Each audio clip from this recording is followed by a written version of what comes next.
Hey everybody, Hank B here with Josh T, and we are Our R2 Cents Media. So we're coming in today with our guest Cameron F for part 3 of our. Did you have something to say, Josh? Or are you just I was pointing at me? at him. I was pointing Okay. at him. You're here. Yeah. See, I have no He's clue over where there. everybody's at, but we're coming in with part 3 of our Diablo demo preview that Cameron F and I had a chance to play, and we're talking to Josh about it because he did not have a chance to play, which he's still bitter about, but that's not my fault. In this part 3, we're going to be talking. Seconds. In this part 3, we're going to be talking about the inventory, like some changes that happen to it, and the the loot that happens, and how maybe certain aspects of the game now interact with that to improve it. So this should be a little bit shorter than our last video, but we're going to get into it. So. Cameron, I believe you had a chance to see a little bit more of the loot drops than I did. Like, I had a lot of loot drops, but let's talk about the inventory first. How did you feel about the inventory this time versus previous inventories from the Diablo series? So I do have to start with it is different as they have been as we've been going across. Obviously, Diablo 2, our inventory is a little bit more finite. And everything had much different capacity. It took from a lot of similar games at the time, like Resident Evil's original inventory system, where you had to kind of Tetris your gear together. When we got into Diablo 3, this got a little bit simpler. Things had either reduced size or were oriented slightly differently so they could sit better in your inventory. But with Diablo 4, I will say it is much different because everything's all the same size. At least in the demo so far. At least in the demo so far. Again, this is the demo review. Everything was the same size in the demo, which, in one hand, that's nice. That means I can fit more things easily without having to mix and match Tetris piece everything.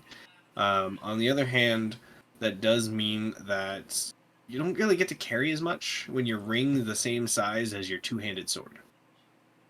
Yeah, I agree. I didn't like the fact that the gems take up 4 squares, but so does the shield.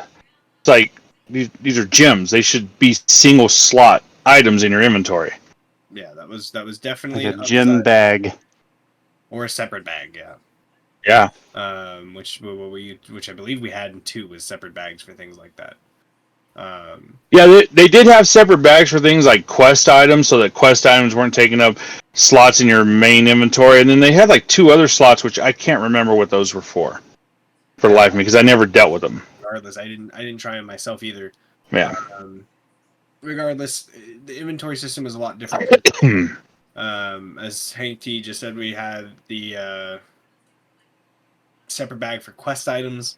You didn't really get a whole lot of quest items though in the beta itself. In the demo. Regions were locked. Sorry, yeah. Yeah. And anything we had was gone by the time we even looked at the quest bag in the first place. I think I made like 3 or 4 things inside the quest bag at any given time, and I think that's still exaggerating. But the inventory is a lot smaller. We still have our stash, which is good. Store any of the extra items we want to keep. Normally, Stash that's not a very secret stash because it's in the middle of every town and everybody looks at it. Aha, this is where you're wrong. This one has only been inside of the main town in an inn that everybody can also go look at. So I didn't play it. Not quite secret. Someone didn't take 5 seconds out of their life to send me an invite for the beta. Oh, hush. But the inventory was definitely, it was easier to manage though in this particular case. We had a much smaller total inventory for the beta itself. But I didn't even use the stash myself. I don't know about Hank. Yeah. No, I thought about putting the gems in there, but with gems you're always finding more, so what's the point of putting them in there? But, I mean, yes, whilst the inventory was smaller, I did notice a lack of items that you always had to carry extra around on, like arrows. I didn't have to have 500 freaking arrows in my inventory so I could keep refilling my ammo slot. So not having to worry about ammo was kind of a nice thing. Luckily, that was a system they did take out in D3. You weren't restricted by an arrow limit in that either. One of the things they also took out was the town scrolls and the identification scrolls. Those, obviously, you always had to make sure you had those. Yes. Wastes of space. Yeah. It was. I mean, it was a useless element that didn't need to be there. It was just basically sucked up your money for something that can be handled just like they're handling now in 4. Yeah. Now in 3, we did still have to take legendary items to an identifier to appraise the items to figure out exactly what we got. In 4, at least in the beta, we didn't have to. I don't even remember if I actually had to identify the piece of gear. I don't remember either. We just got it, which was kind of cool because you could see it immediately, but it did kind of remove a little bit of the excitement of, oh, what did I get? What did I get? I hope I get it. I hope I get it. I hope it's the ring of punch my enemies' faces in. Oh darn! It was the ring of lick my enemies' boots. I don't know. So it removed a little bit of the mystery, which wholly I'm kind of with you on that. You're still set up with the same slots that we had for armor in Diablo 3. I feel like Diablo 2 didn't have quite as many. But you had your head, chest, arms, legs, gloves, Rings, necklace, pants. Yeah. 2 rings, shield. your necklace. So you still had all your same slots that you did in 3, which is fine. You don't really need a million inventory spaces. Of course, you had your weapon slots for your main hand, offhand, or for your two-handed weapon. There is a back option, but I'm assuming it's just cosmetic. The only reason I'm assuming it's cosmetic is because of the whole reason that Hank pushed through 7 straight hours of the demo, which he didn't even spend. I couldn't afford 7 seconds to text his friend to play it. Hey, it's okay considering how long. I found out about it at midnight. Okay, I didn't know if you were awake, even though I know you're probably awake. I work with have you, your Jackie family. Brown.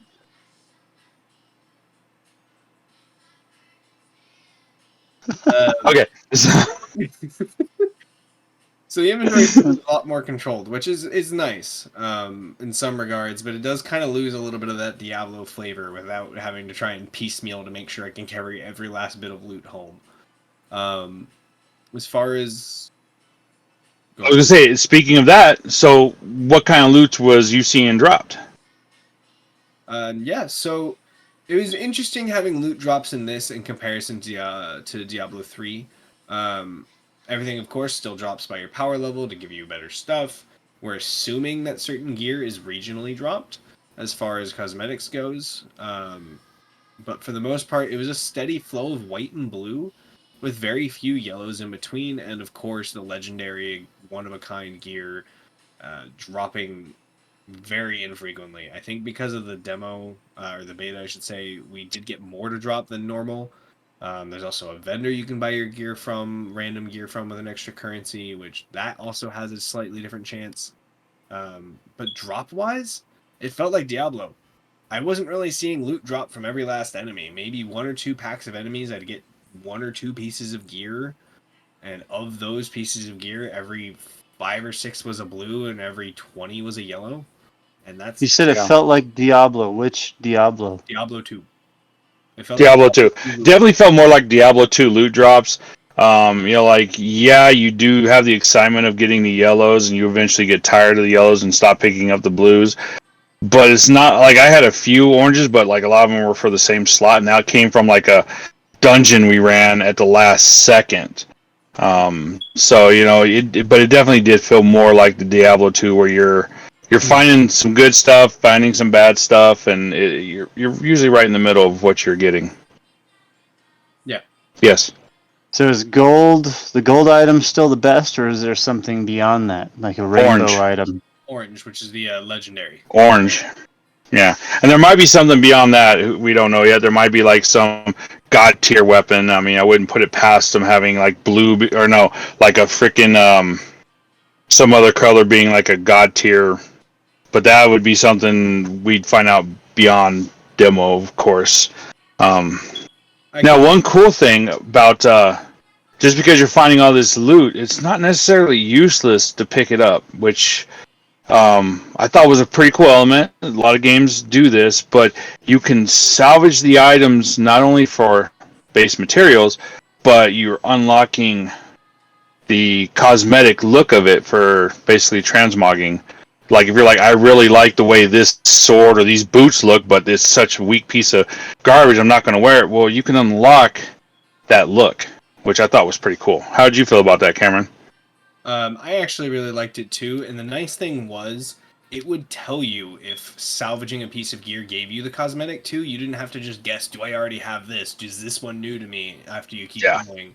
So it gives you kind of that extra appeal to be able to run to the regions where you know this particular type of gear drops. I have a big feeling we're going to get a lot of articles and maybe even a couple fan sites that come up that says, oh, you know, the entire Explorers set is found in the 1st region. The entire Knight set is found in the 5th region. Things like that. I can imagine those are going to pop up pretty quickly.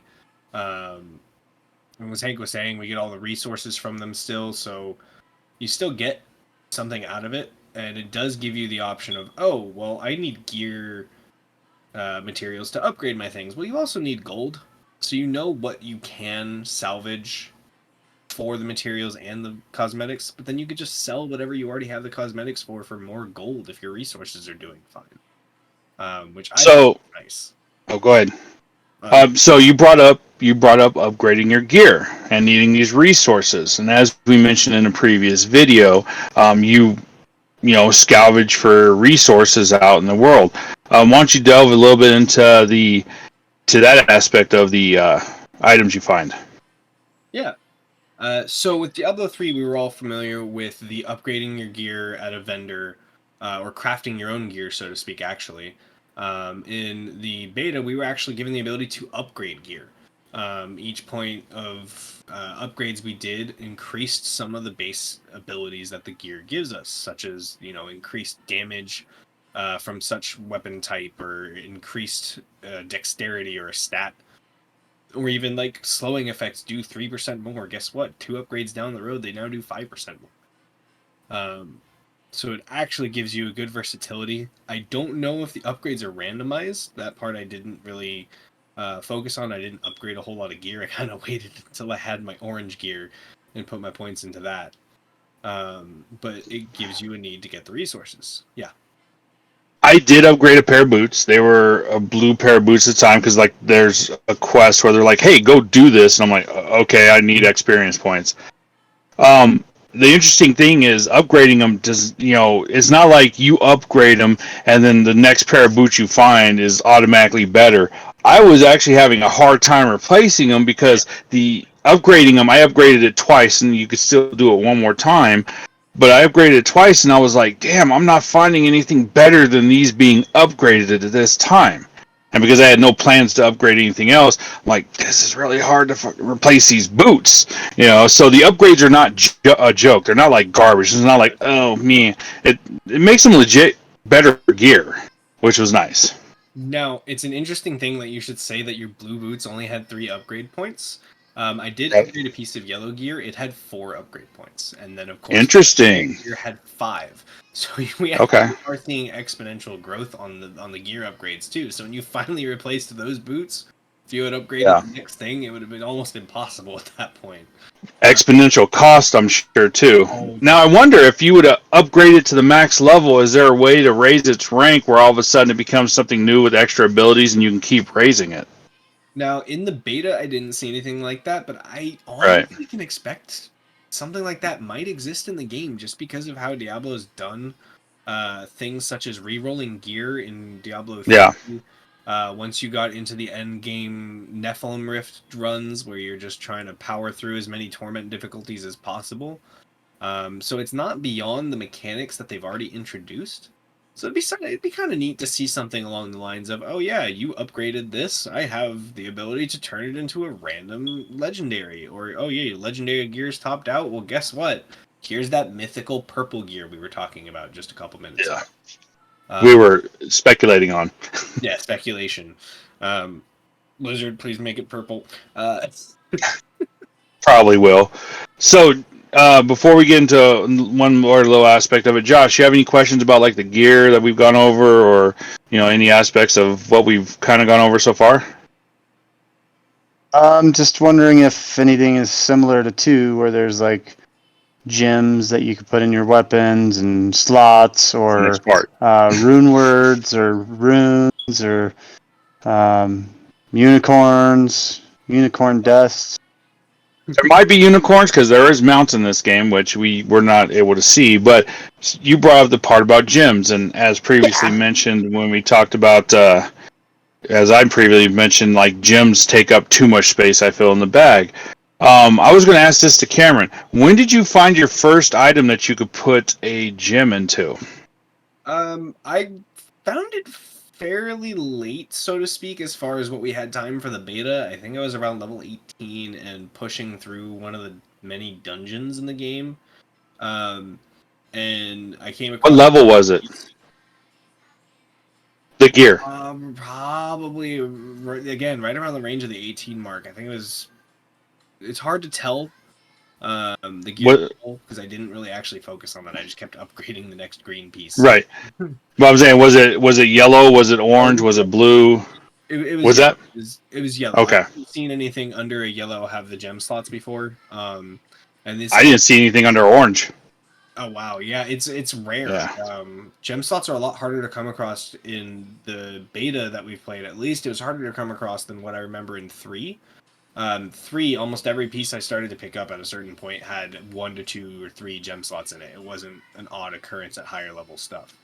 I remember in 2, you could have like a gray bow that has a freaking gem slot. Like it was like you always had a chance of running into gear with gem slots. So I was really surprised. I almost thought maybe they weren't in it, but then I started finding gems and like later on had it. And I just wonder if they're going to make it a later game or later gear-wise improvement. I would assume as such, or at least when you get up to higher difficulty settings, you might be able to find it, because that also increases your loot chance potential. So as you get into the next mode up, the hard mode, the torments, and you go past that, you'll probably see a few more, and we might even start seeing some with white gear, with the basic gray, like, bare bones starter gear with a couple of gem slots in it when you're playing, again, higher difficulties. The one thing they did do is the gem system is still the same as it was in 3, which again, that's not a bad thing. Where if you have 3 of the same basic gem, you can upgrade it to the next quality and so on and so forth to keep improving the gems, so that way your next slotted gear is better. Who did that though? Say again? 2 also did that. 2, yeah. Yeah. Could you take them out? 3 of them make a flawed. Yeah. I don't think you can take them out. You can replace them, but it breaks the gems, I believe. Okay. There was a way in 3 to remove the gems that we'll probably see the same in 4. I don't think 2 had a way to remove gems, though. Probably something with the vendor having a chance to take it out, and it costs you money, and there's always a chance it might break. And yeah, so 2, once they're in there, especially with like rune words and stuff and runes. If you misplaced a rune at the improper order, you basically messed up the item. So yeah, I think there's a way to clear it, but you need like a Zod rune to do it or something like that in the cube, and then it's very expensive to reset something.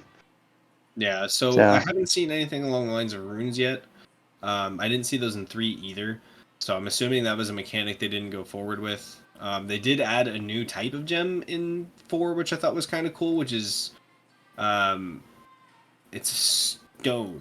I forget the actual name of it. I want to say it's just crystal stone or crystal skull, crystal shard, something like that. But it's just it's a skull. I was making a joke with my friends who I was doing my multiplayer trial with before I got Hank into the demo, and we're just like, "Oh, quick, call Indiana." Kind of a nod to a bad movie. We'll get into that. Skulls were in 2. Yeah, I was gonna say skulls were in 2 as well. Yeah. They weren't in 3, so that's kind of interesting that they were in 2. I didn't get too horribly far into the higher gear crafting and gear manipulation into. So they I brought remember doing that. which is kind of neat. Um, but yeah, stocking everything seems pretty much the same as what it has been in 2 and 3. And also, kind of speaking to the inventory, sorry, we talked about how you have less items. You also carry around less potions than you would have had to in the other one. Sorry, I just thought of that just a second. Because Actually, we were talking about the inventory size. yeah, that actually leads on to another topic that I forgot to even bring up with Hank before we even started talking about doing these videos. So, Some of the resources you did get, if anybody remembers me mentioning in the second portion of our reviews, was plants. Now, there is actually a vendor you can go to who will make bonus potions for you. Things that add extra effects and whatnot. And this is a new inventory item. And that's actually one of the tabs, too, that we were talking about. We don't remember inventory tabs. One of them was a yeah. consumables tab. So you can make potions for consumables. It's things like bonus damage against elites, resistances, extra, slow effects, things like that. But one of the things they can do for you is at certain levels they actually increase the quantity of potions you carry, as well as the potency. And that's based off of your level and the quality of materials you get. And so, you're talking about the main health potion, right? Go ahead, Josh. I think you were just about to bring it up. I know that there's like health potion, and then like the rejuvenation potions, and the mana potions. Are they in different stages, or do you just upgrade one class of that as you go through the game? Or Now, we don't have the mana potions anymore. That was, again, a feature that was removed in 3. Whether or not we're going to get a class resource potion later on. Whether or not we get a class resource regeneration potion later on, I couldn't say. But so far, it's just been health potions, increasing the quantity that they heal and the amount that you carry at a time. The other type of potions might be something that can be made special to the vendor, so that it's more unique. To where like I was playing the archer, I don't need a mana potion, I need a stamina potion.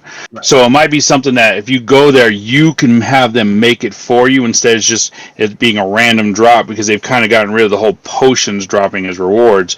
Whereas you do get some to drop, but it refills your like auto gauge, which as Cameron. What the hell was that? As Cameron was saying, that you can level that up with the potion maker. And I talked to somebody, and apparently, you leveling that up with the person is actually account wide. So you level that up on one character. Apparently, it levels it up on every character that you make. See, that's automatically. When I was doing the demo, Yeah. That's pretty good knowledge to have.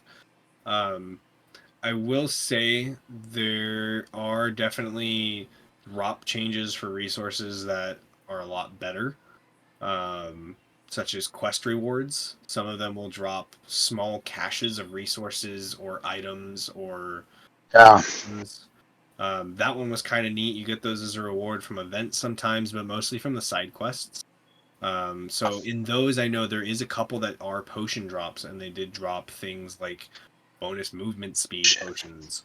I never got one of those. I only got like the gym one, the gear one, and like the plant resource one.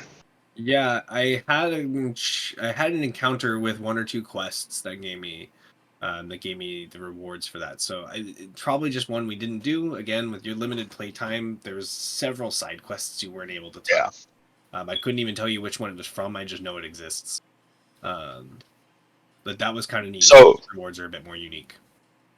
So as we're wrapping this up, Josh, do you have any other questions about like the inventory and some of the things that may or may not be shown during the demo in regards to that? No. Just kind of disappointed that there's no mana potions. Again, there may be mana potions, but it might be something that you have to craft. I didn't delve too much into the potion maker. Too busy trying to get the XP. And again, I didn't need mana potions. when you play a character that doesn't need mana potions, why get mana potions? I think they may have made it more class specific, because in this game there seems like there's class dungeons where, like, if you're a certain class, this dungeon's for you. So there might be potions that are like that as well. So Yeah. I just figured, every class uses skills, and all those skills require mana, and all that mana requires potions. Yeah. Stamina. So in D3 that became a class feature is you generate your own resource backup.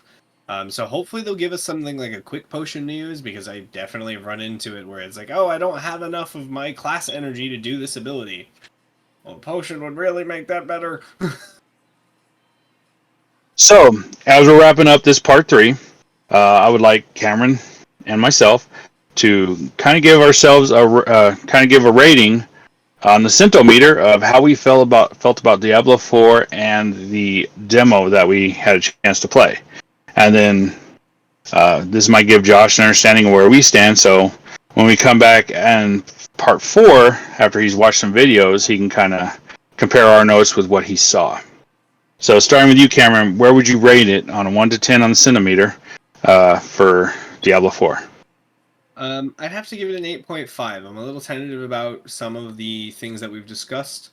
Obviously, I stand by anything I've marked as a positive, but there are things that I saw in the demo that kind of made me a little iffy about the whole thing. But all in all, it looks to be a good game, and I'm looking forward to its release, to be honest. I had to agree. I would honestly probably give it an 8 at this point. 8 cents on the Centometer, because, like you said, and with everything we talked about, stand by everything I said, but there's certain things like, the gems being too big for the inventory, or certain things that we're not quite sure what's going on. It's definitely a score that could change after release and more time has been able to been played in it. But right now, some of the negatives, I feel, bring it down until I can confirm that. But I am also looking forward to it, which is not something I usually say about a Diablo game. I'm not huge on the series. I do like to play them, but this one I'm actually looking forward to. So, anybody else have anything else they would like to add at the end of part 3? Speak up. You shut up. Okay, so that's my 2 cents. That was Cameron's 2 cents. Eventually we'll get Josh's 2 cents. No. Thank you for paying attention. We'd like to hear your 2 cents.